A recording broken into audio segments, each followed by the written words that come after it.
Boa noite a todos, sejam todos bem-vindos. Mais uma semana aí, iniciando os nossos trabalhos da casa. E hoje nós vamos continuar com o estudo do Evangelho, no capítulo 12. O Cláudio vai dar continuidade.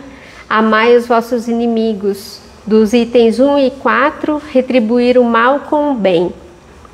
Para iniciarmos, eu vou ler uma página do livro Fonte Viva, pelas obras, e que os tenhais em grande estima e amor por causa da sua obra. Paulo, 1 Tessalonicenses 5,13. Esta passagem de Paulo, na primeira epístola de Tessalonicenses, é singularmente expressiva para a nossa luta cotidiana. Todos experimentamos a tendência de consagrar a maior estima apenas àqueles que leiam a vida pela cartilha dos nossos pontos de vista. Nosso devotamento é sempre caloroso para quantos nos exposem os modos de ver, os hábitos enraizados e os princípios sociais. Todavia, nem sempre nossas interpretações são as melhores, nossos costumes os mais nobres e nossas diretrizes as mais elogiáveis.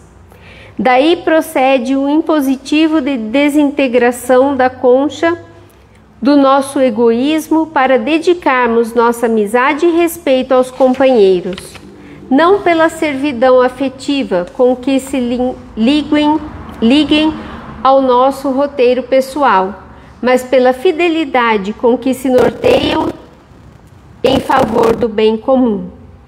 Se amamos alguém tão só pela beleza física, é provável encontremos amanhã o objeto da nossa afeição a caminho do morturo. Se estimamos em algum amigo apenas a oratória brilhante, é possível esteja ele em aflitiva mudez dentro em breve. Se nos consagramos a determinada criatura só porque nos obedeça cegamente, é provável estejamos provocando a queda de outros nos mesmos erros em que temos incidido tantas vezes. É imprescindível aperfeiçoar nosso modo de ver e de sentir, a fim de avançarmos no rumo da vida superior. Busquemos as criaturas, acima de tudo, pelas obras com que beneficiam o tempo e o espaço em que nos movimentamos, porque um dia compreenderemos que o melhor raramente é aquele que concorda conosco, mas é sempre aquele que concorda com o Senhor, colaborando com Ele na melhoria da vida, dentro e fora de nós. Bom, meus irmãos, vamos iniciar a nossa noite com os corações agradecidos. Agradecemos a Jesus, nosso Mestre, por teu Evangelho ser o norte em nossas vidas e que possamos buscar nas nossas atitudes, nos nossos pensamentos, durante toda essa semana, o melhor de nós mesmos. Que possamos levar a quem buscar o abrigo, o amparo, o abraço amigo, levar o nosso amor, a nossa paciência. E agradecemos a espiritualidade amiga que nos assiste e nos inspira na noite de hoje. Que tenhamos todos boas reflexões acerca do Evangelho e boas inspirações para a noite de hoje e toda a semana a seguir. Que assim seja. Cláudio? Obrigado.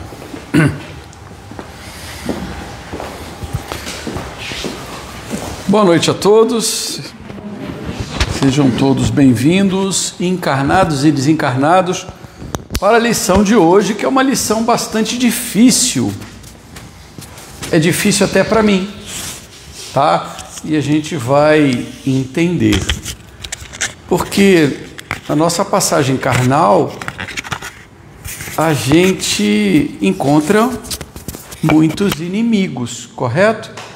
Muita gente que faz mal para a gente. Mas para mim é diferente. Eu não me incomodo muito com quem faz mal para mim, mas eu me incomodo muito com quem faz mal para quem eu gosto. Aí a minha inferioridade aflora, porque eu suporto qualquer coisa contra mim, mas não com aqueles com quem eu gosto. Gente, eu extravaso isso porque essa é a minha realidade, né? Vamos então interpretar ou tentar interpretar isso, né? E a nossa mensagem da noite, mais uma mensagem da noite, a gente vai recorrer ao nosso companheiro que partiu recentemente, Divaldo Franco. E o espírito comunicante é Joana de Ângeles. Quem foi Joana de Ângeles? Ela foi uma madre de um convento em 1824 na Bahia, e ela foi a mártir da independência do Brasil na Bahia. Para quem não sabe, ela era uma das freiras líderes do convento, ela apoiava a independência do Brasil, e as tropas portuguesas invadiram o convento. Ela se colocou na frente, e aí mataram a Joana de Ângeles, né? E aí, gente, passados dezenas de anos, né, ou até mais de um século, ela vem se comunicar por intermédio, na Bahia, por intermédio do nosso querido Divaldo Franco. Vamos à nossa mensagem. A mensagem fala outra face. Ela faz a referência justamente àquela tradicional passagem de Jesus, né?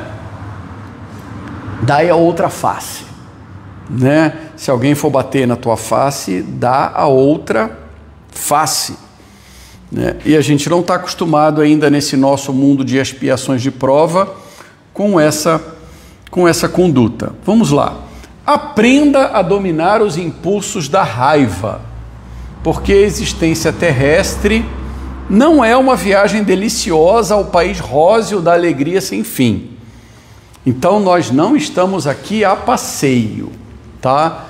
Nós estamos aqui para evoluir e, segundo a nossa Joana de Ângeles, a Joana Angélica, nós estamos aqui para dominar os nossos impulsos de raiva, tá? Esse é o nosso aprendizado. Esforce-se para compreender o outro lado. Isso é que é difícil.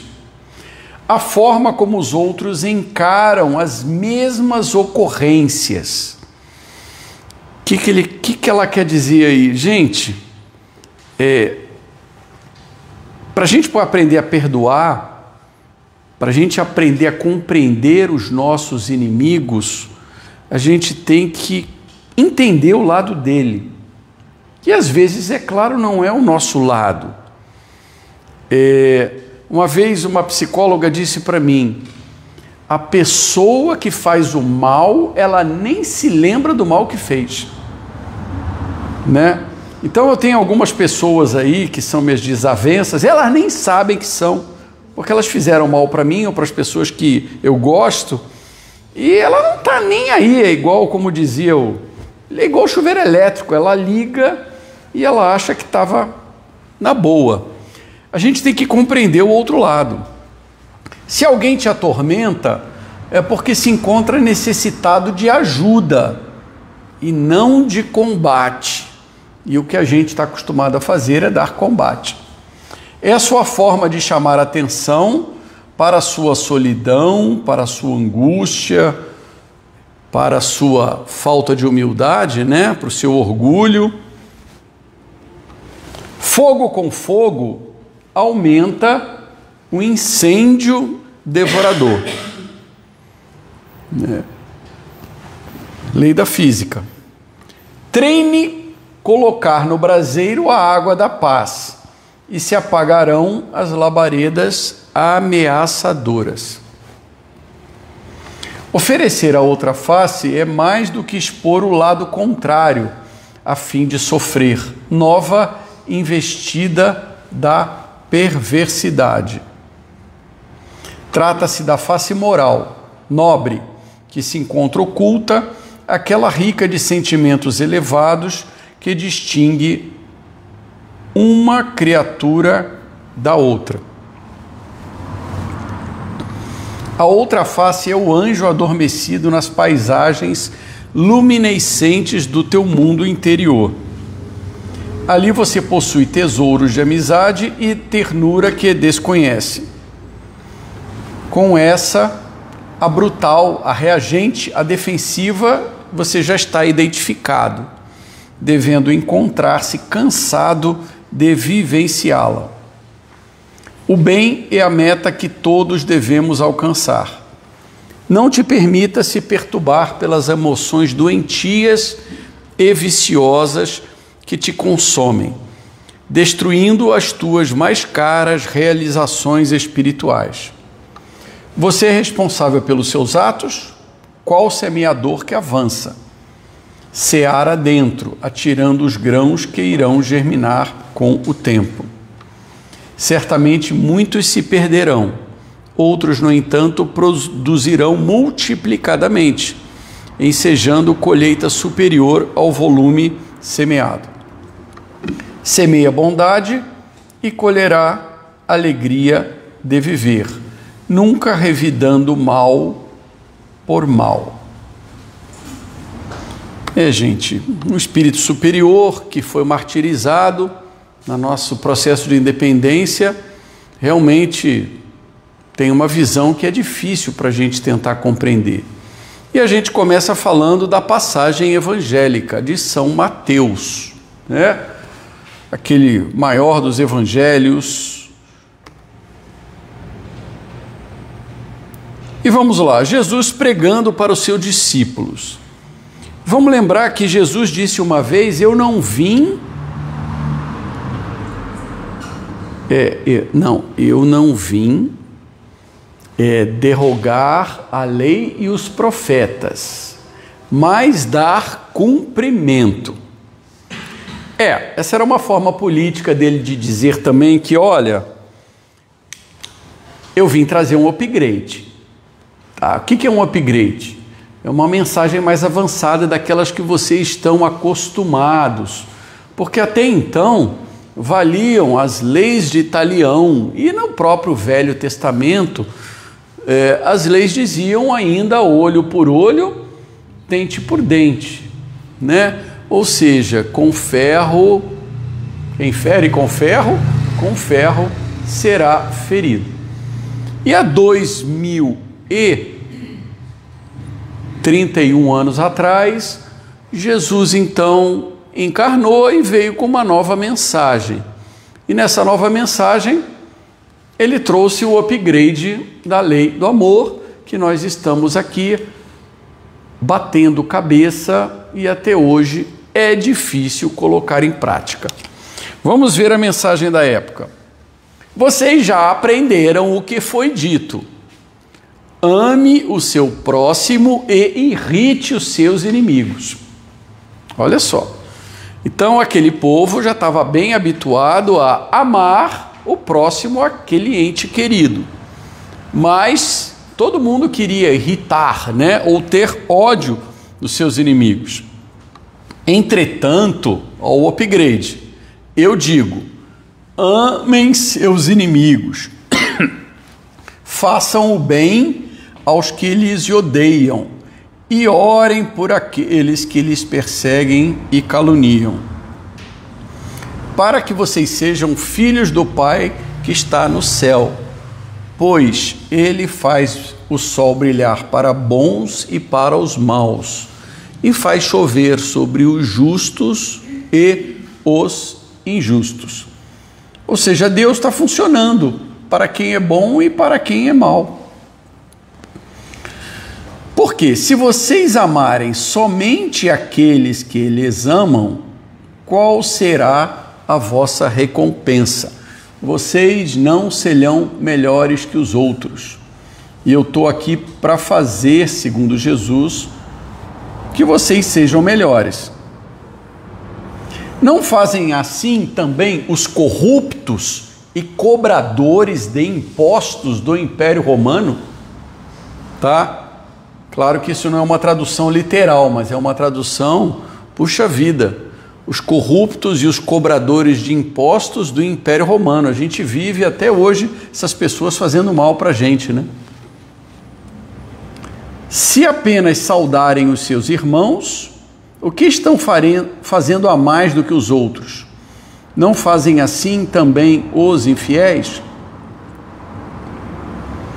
Digo ainda que, se vocês não forem melhores que as demais pessoas que se dizem religiosas, está falando aí dos fariseus, né? Vocês não entrarão no reino dos céus. E agora vamos para o Evangelho de São Lucas, que diz mais ou menos a mesma coisa, a mensagem é a mesma, mas com outras palavras. Se vocês somente amarem aqueles que os amam, que mérito que vocês terão, uma vez que as pessoas de má vida também amam os que as amam. Os maus amam os maus, os corruptos amam os corruptos, os ladrões amam os ladrões, os assassinos amam os assassinos. Se vocês fizerem o bem somente àqueles que lhes fazem, que virtude será reconhecida, visto que agem assim também as pessoas de má vida. Se ajudarem apenas as pessoas que lhe podem um dia prestar o mesmo favor, né? Então, ó, Jesus aí está tocando naquela ferida. Eu vou fazer o bem porque eu já estou enxergando lá na frente. Eu vou bancar o bonzinho porque eu posso usufruir disso, né? Então é aquela lei do interesse, do toma lá, dá cá.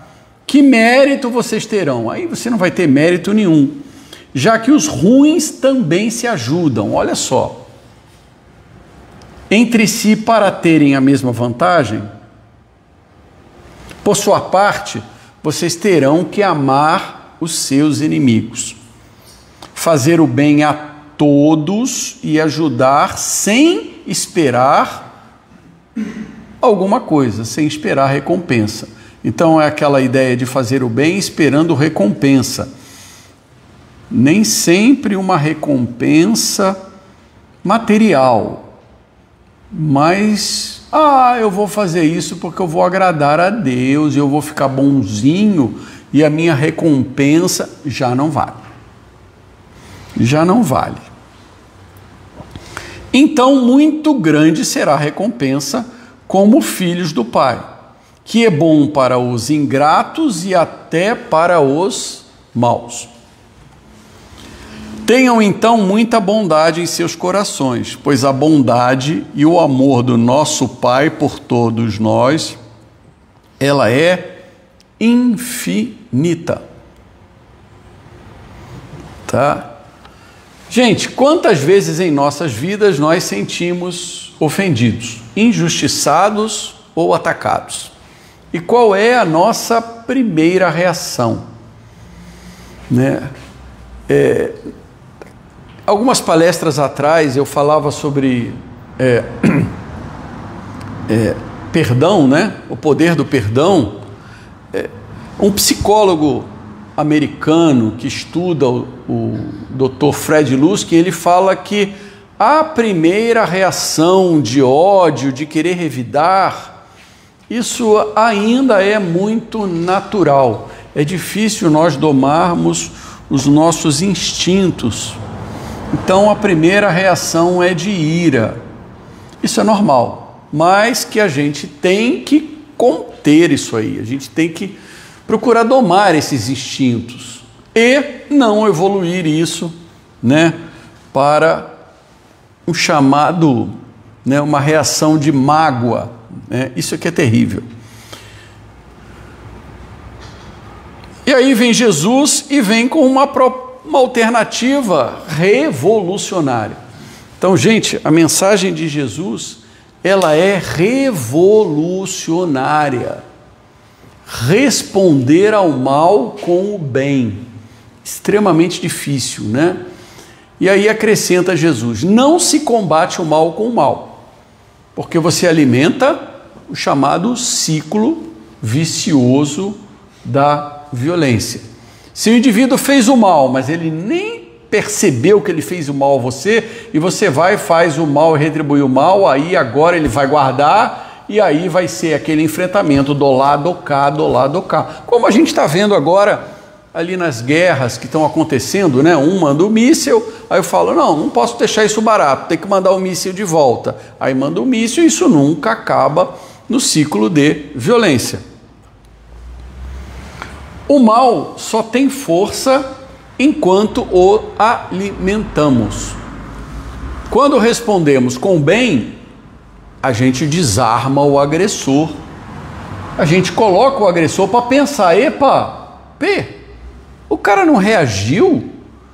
E aí então nós elevamos a nossa condição espiritual. Jesus falando isso, ele está falando o seguinte, gente, quando a gente não revida a agressão com outra agressão, mas com o bem, a gente vai dar oportunidade ao agressor de ter um momento de reflexão. Tá? E essa reflexão é justamente aquilo que vai fazer ele mudar, ou melhorar, ou perceber. Se você revidar, ele fala, o cara é meu inimigo mesmo, então toma lá, dá cá, toma lá, dá cá. Mas a partir do momento em que você, para esse ciclo, vicioso do ódio, você interrompe isso tudo. Você paralisa o agressor. No Evangelho segundo o Espiritismo, que é o nosso livro base da noite, está escrito lá: se o amor do próximo constitui o princípio da caridade, amar os inimigos é o princípio mais sublime dessa aplicação. Porquanto a posse de tal virtude representa uma das maiores vitórias alcançadas pelo egoísmo e o orgulho.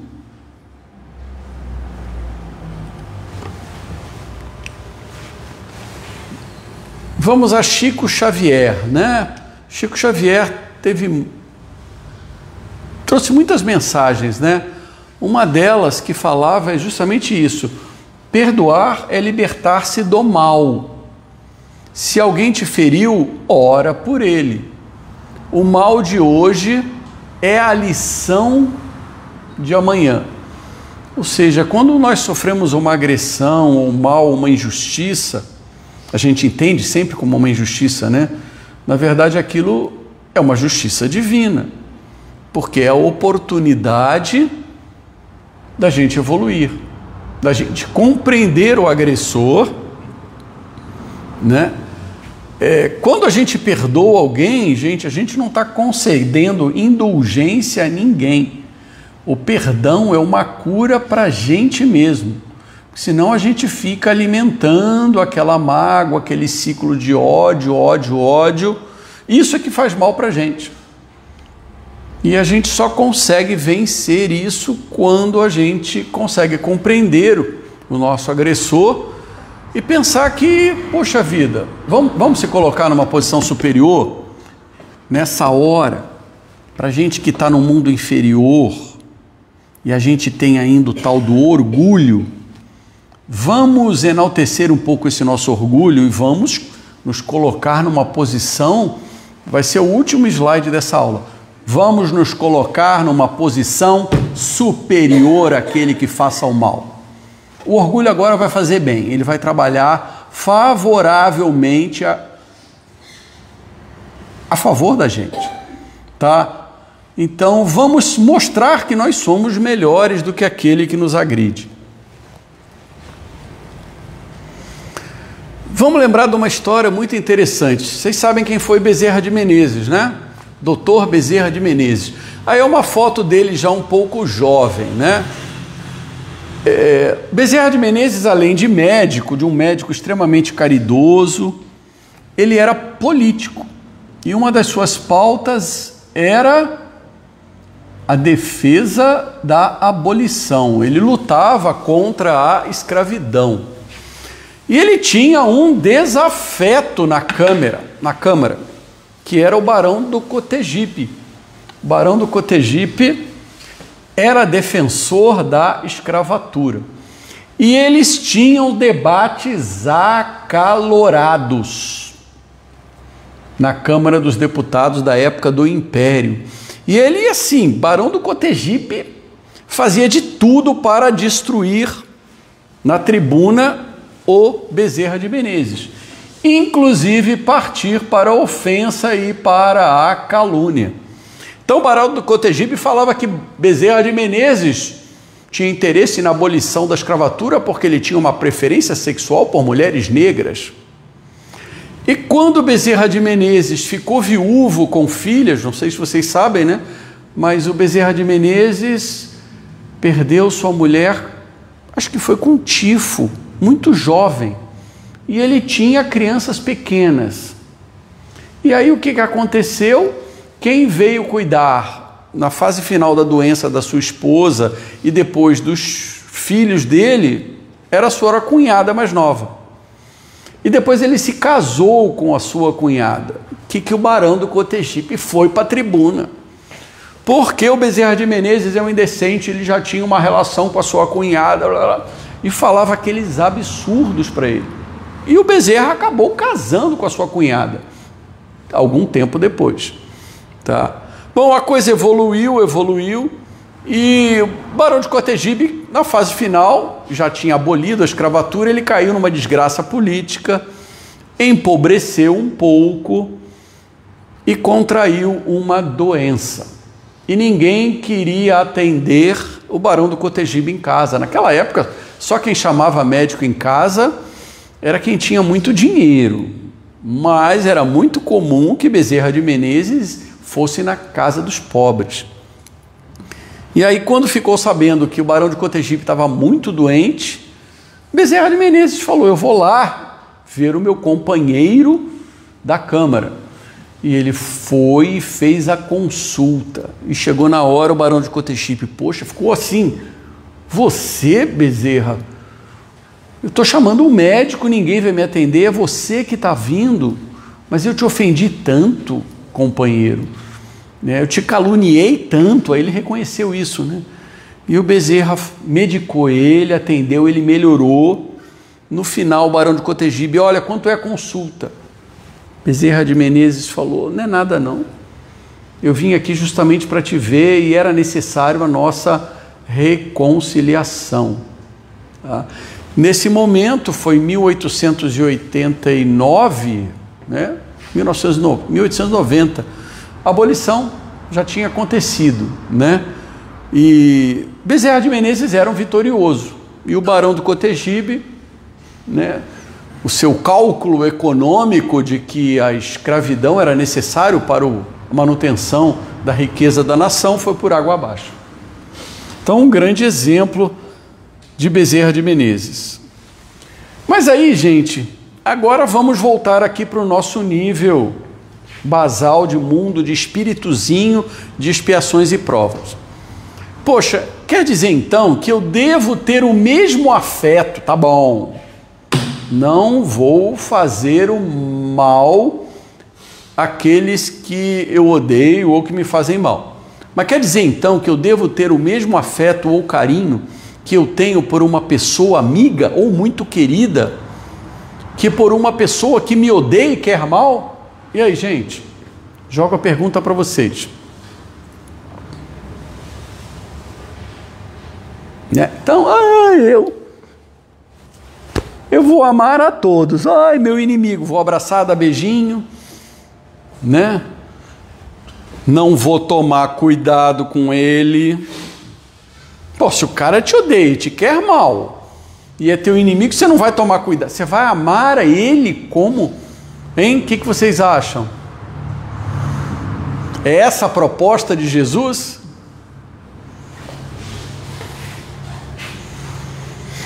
Vamos lá. Que diz aí o nosso evangelho? Entre pessoas que desconfiam uma das outras, não pode haver manifestação de simpatia que existem entre as pessoas que comungam nas mesmas ideias. A gente às vezes encontra algumas pessoas, já vê que ela não pensa como a gente, né? A gente já começa a ficar desconfiada, aí já tem aquela, a gente já sente aquela, a sintonia não é a mesma, então a gente já passa a desconfiar dessas pessoas. Enfim, ninguém pode se sentir bem em estar com o inimigo, né? Do que estar com pessoas que a gente gosta, pessoas que compartilham das nossas ideias, dos nossos gostos, das nossas opiniões, pessoas que já têm aquela fraternidade, né? A gente tem formas de amor diversos, mas é difícil, é difícil. A diversidade da maneira de sentir nessa... Gente, esse abraço aí, quem já abraçou várias pessoas desse jeito aí? Essa cara dessa moça aí, né? Bem mesmo, né? A diversidade na maneira de sentir nessas duas situações diferentes resulta mesmo de uma lei física, a lei da física, a da assimilação e da repulsão de fluidos. Gente, eu tive recentemente num evento de confraternização. Aí começamos a conversar e tal, aí tinha um casal de médicos. E o casal de médicos, começamos a comentar sobre alguns casos que tinha acontecido, inclusive em Pirassununga, aí a gente comentou e eu dei uma opinião que tomava determinado medicamento, que eu tomei determinado medicamento. Aí na mesma hora ele já... Você tomou isso, então... pronto. Eu já tive uma repulsa ideológica ao cara. Gente, depois eu fui... A gente sentou para comer, bebeu, e eu fiquei amigo dele. Né? E a gente ficou amigo, e aí deu dicas de viagem, era um casal assim, né? De médicos e tal, mas aí eu vou falar, olha, se eu percebi a ideologia dele, não tenho afinidade, mas vamos lá, vamos tentar entrar em sintonia ali com... Eles gostam de viajar, então vamos passar a experiência. Acabamos o almoço numa situação de muita amizade, trocamos cartões, ficamos amigos, né? Então, gente, olha, era a pessoa que a gente tinha oportunidade de conhecer, eu já tinha aquela repulsa, aquele preconceito, e a gente evoluiu e no final saiu tudo muito bem, tá? Gente, o pensamento benévolo nos envolve numa agradável irradiação.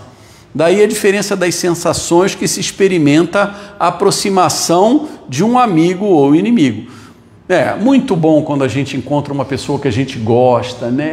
Quanto tempo e tal. E aí a gente já dá aquela gargalhada, né? Puxa vida, eu tenho tantos amigos que eu compartilho isso. É diferente, né? De uma pessoa... uma pessoa que te fez mal. Não é nem aquela pessoa que não pensa como você, mas que você ali apaziguou. Amar os inimigos não pode, pois... Agora isso é importante, agora eu estou falando de inimigo. Amar os inimigos não pode, pois, significar que não se deva estabelecer diferença algum entre eles e os amigos. Ou seja, a doutrina espírita diz que a gente não pode tratar os inimigos da mesma forma ou estabelecer a mesma relação, o mesmo tipo de convívio, o mesmo tipo de intimidade com as pessoas que nos querem mal. A gente tem que se manter em guarda, tá? Temos que se manter em guarda. É impossível compreender que os entes queridos e os inimigos ocupem o mesmo lugar no nosso coração. Não, né? Não vão ocupar. Mas vamos tentar cumprir o que Jesus está falando.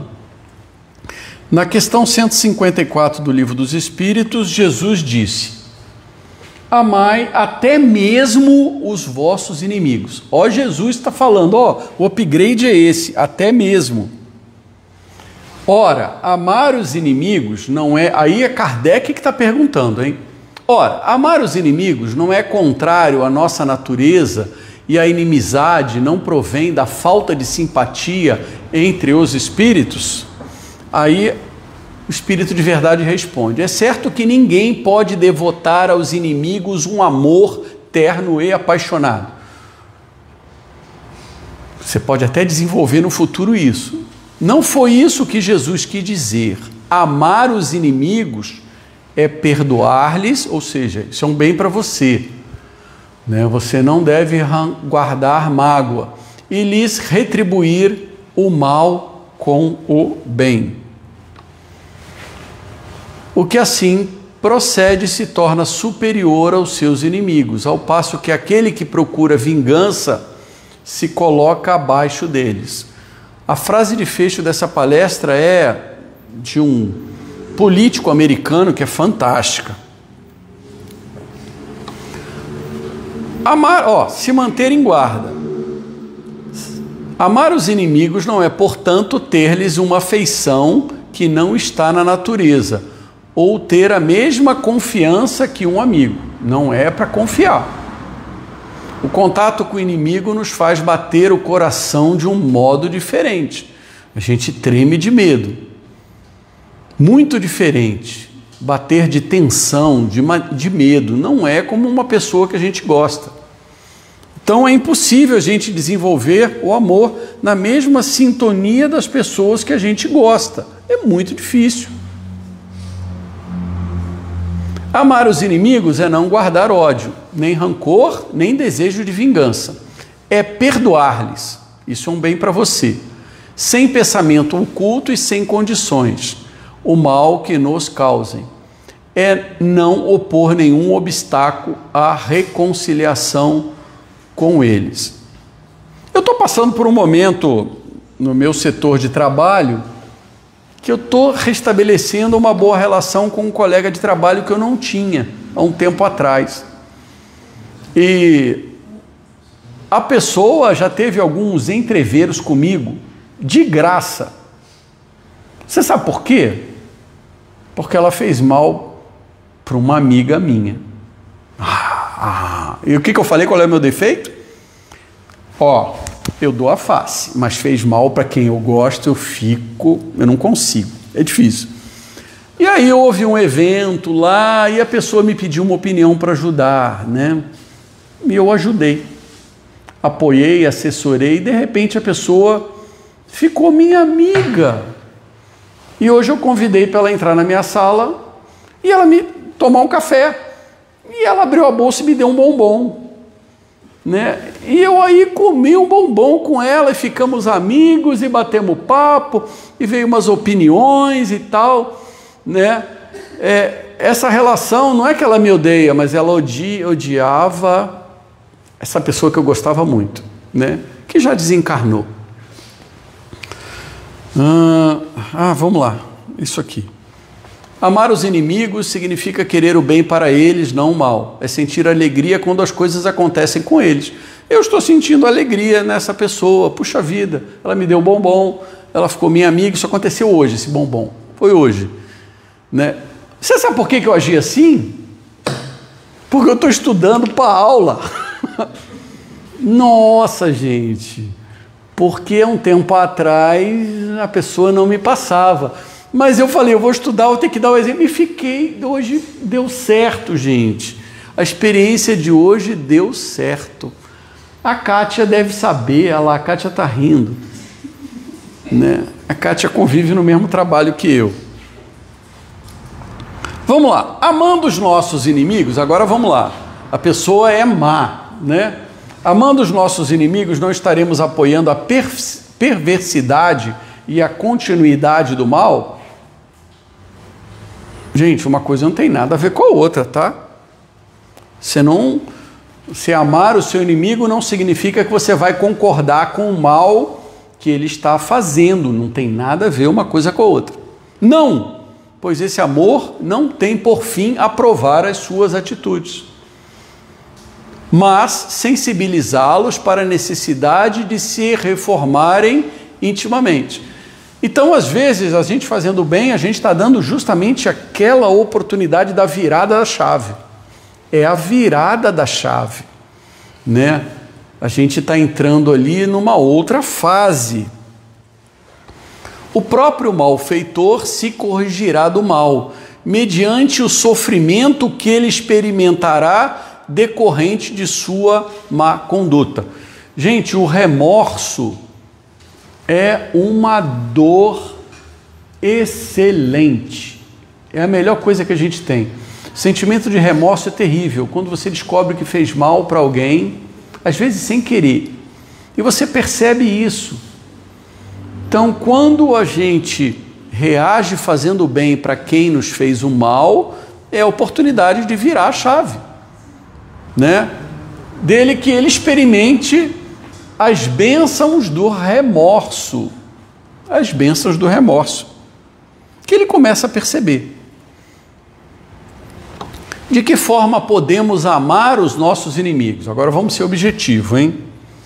Gente, a gente está falando aqui de relaçõezinhas de trabalho, coisinha boba, né? Almocinho de final de semana. Mas vamos partir agora para pessoas realmente más, né? Inimigos mesmo, que nos façam mal. Talvez aqui a gente não tenha nem assim pessoas passadas por tais situações, né? Não podemos guardar o ódio, o rancor ou o desejo de vingança. Por quê? Isso não faz bem para você, tá? Isso não faz bem para você. É a lei do perdão. Se você guardar ódio, isso é um vírus que se instala na sua cabeça, que só vai fazer mal para você. Retribuir o mal que tenhamos recebido com o bem, sem a intenção de humilhar. Opa, tá difícil aí, hein? Para o meu grau de elevação tá difícil. Mas é isso aí, sem a intenção de humilhar. De que forma podemos amar os nossos inimigos? Amar os inimigos não significa dedicar-lhes extrema afeição. Isso é falsidade. Isso é falsidade. Ou pelo menos você está querendo mostrar para os outros que você tem afeição, você está escondendo, né? Não é isso. Mas não lhes desejar nada que não quiséssemos para nós próprios. Poxa, é isso aí. Você não quer aquilo para você, não faz para o seu inimigo não, tá? Ah, mas de repente eu quero que ele entre em reflexão e vire a chave. Vamos lá, então vamos fazer o bem. Embora seja difícil amar os inimigos, devemos nos esforçar para dar-lhes o tratamento de respeito e dignidade. O inimigo é agente de Deus. Vamos pensar o seguinte, olha, gente, todos aqui estamos aqui para nos atritar. Então, nós somos agentes de Deus. Então, às vezes, a gente provoca realmente, a gente ofende, a gente agride, a gente provoca os melindres dos amigos, às vezes de pessoas que a gente gosta ou não gosta. Isso é estar agindo de acordo com as leis de Deus. A gente está aqui para se atritar e se evoluir. Aquela pessoa que se isola, eu não quero contato com mais ninguém, ela não vai evoluir. Ela não vai evoluir. A gente está aqui para se atritar, tá? Para desenvolvermos, eu acho que foi a palestra do André semana passada, ele falou de paciência. Paciência. Hoje em dia está difícil paciência, né? A gente vive num mundo digital com informação rápida, a gente quer tudo para já, né? E resignação, saber que determinadas coisas não é para agora, que a gente tem que persistir e continuar ali, né? E agora vamos para a frase do Benjamin Franklin, que ela é bem no nível do nosso mundo encarnatório. Claro que Jesus deveria falar, estava muito longe disso, né? Mas o Benjamin Franklin, ele alimenta o nosso orgulho, tá? Então não vamos brigar com os nossos inimigos para a gente manter um orgulho. Ao causar um mal ao seu inimigo, você se torna inferior a ele. Pronto. Não vai fazer o mal ao seu inimigo, porque você vai se colocar abaixo dele. Ao se vingar dele, você se iguala a ele. Não, pô, se o cara é ruim, não vai ficar nem abaixo nem do lado dele. Ao perdoá-lo, você se torna superior a ele. Então, vamos alimentar um pouquinho do orgulho. Olha, eu quero ser superior. Gente, eu vou perdoar, eu vou fazer o bem a ele. Tá? No nosso mundo de expiações e provas, isso é possível, né? Benjamin Franklin, um dos pais fundadores dos Estados Unidos. Gente, essa aí é a forma de interpretação da lição do Evangelho de hoje. Tá? Alguém tem alguma dúvida, queria acrescentar? Gente, se a gente fizer um degrauzinho para cima, subir um pouquinho no degrau da evolução, já melhora. Mas jamais a gente pode voltar às leis da antiguidade lá que Jesus fala, pagar o mal com o mal, né? Olho por olho, dente por dente. Não pode ser assim. Tá? A gente tem que procurar evoluir um pouquinho, tá? E a gente já vai estar cumprindo os nossos destinos de estarmos aqui encarnados. Claro que a lei do amor e caridade, que é o princípio fundamental da lei de Jesus, é o grande upgrade que ele fez em cima das grandes revelações, ainda 2 séculos depois é extremamente difícil de cumprirmos, extremamente difícil. Nós estamos aqui num mundo de transição, estamos vendo tanta guerra, isso está horrível. Mas a gente tem que sair daqui um pouquinho melhor. Muito obrigado.